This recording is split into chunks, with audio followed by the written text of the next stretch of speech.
तर नमस्कार मित्रांनो, एका नव्या व्हिडिओमध्ये सर्वांचे स्वागत आहे.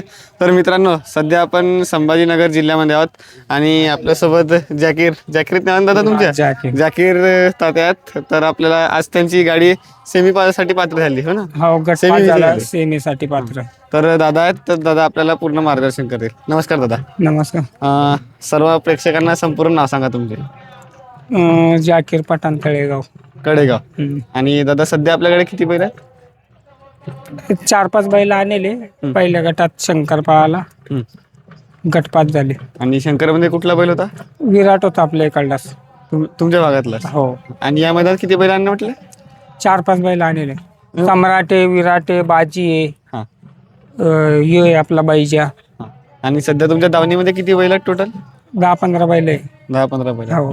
आणि तात्या, आता राज्याची तब्येत कशी आहे? चांगली आहे. आज पाळणार आहे तिकडं याला पेडगावला पळणार आहे. हो. हा. तर आता आणखी किती गटाला तुमची गाडी आहे? बघू आता, फिक्स नाही होईल. हे चिठ्ठ्या 2-4 तिथे पळतील. म्हणजे अल्टी करून सुद्धा पळणं चालू आहे. हा.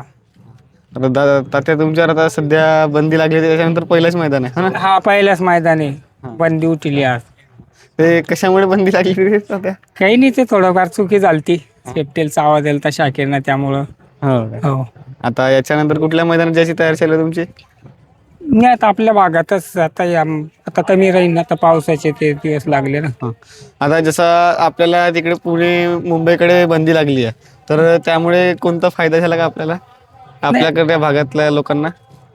नाही, आता बंदी घातली तर तसं काही नाही. आपल्याकडे भरपूर मैदान होते, त्याच्यातलं काही भाग नाही. आणि तिकडे पण चालू होणार, त्याच्यातला काही विषय नाही. बंदी लागलीमुळे त्यामुळे एक फायदा झाला का आपल्या भागातले जे मैदान आहेत ते जास्त प्रमाणात व्हायला लागले? आता पहिले पण होत होते, फक्त इतके 3 फेरे नव्हते होत. शंकरपट रोज 2-3 मैदान रोजचे होत होते. तुमचे बैल जास्त प्रमाणात शंकरपटात धावत असतात? पहिल्यापासून आपण शंकरपटातच खेळतो. शंकरपटाचीच आवड पहिल्यापासून. जे आता तुमच्याकडे उगवते सितारे आहेत, त्यांना तरी विक्रीची वगैरे काही मागणी आली का दादा? नाही, आता येत राहतात ना, त्याच्यातलं काही विषय नाही.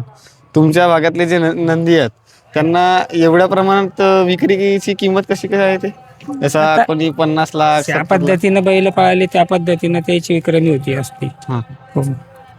आणखी काय सांगाल दादा? नाही, बस.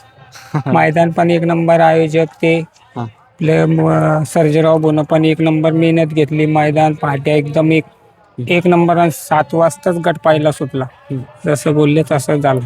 आणि लय शिस्तबद्ध मैदान उरायला आपलं.